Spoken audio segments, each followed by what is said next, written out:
बघ संकर्षण, हां सर. तू नाटककार झालास तसे धडे माझ्याकडेच घेतलेस एवढं लक्षात ठेव. मान्य आहे सर.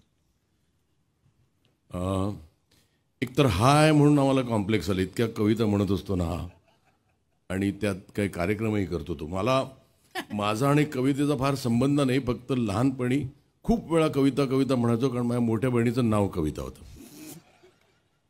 आणि राजसाहेब म्हणाले कविता म्हणायची आहे म्हणून कोण नाही म्हणतो. हिंदीत म्हणतात ना, मरता क्या न करता. असं ते मी आपला एक प्रयत्न करतो. स्पृहाने एक नाव घेतलं, वैभव जोशी, खूप गुणी कवी आहे, त्यांची कविता आहे.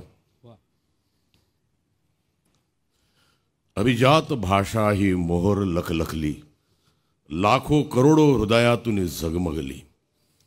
अभिमानाची फुंकर पडता ठिणगी धगधगली.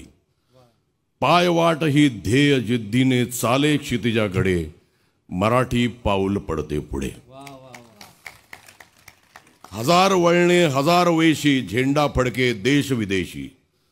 सीमोल्लंघन करण्याची ही परिसीमा झाली. माय मराठी वाजत गाजत दिल्लीला आली. 10 दिशांतून महाराष्ट्राचे दुमदुमले चौघडे, मराठी पाऊल पडते पुढे. यात एक काहीतरी एक टंग ट्विस्टर आहे, अडकलो तर सांभाळून घ्या. मरगळलेली कात टाकुनी, शाई वाहे रक्तामधुनी. सालनकृत देखणी कधीही भाषा रणरागिणी. सळसळणाऱ्या समशेरी सम सळसळती लेखणी. आज तिच्या या एल्गाराचा स्वर गगनाला भिडे, मराठी पाऊल पडते पुढे.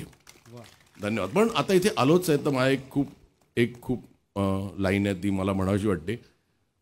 ती म्हणतो आणि माझी कविता संपवतो. झटकून टाक ती राख, नव्याने जाग पेटू दे आग मराठी आता.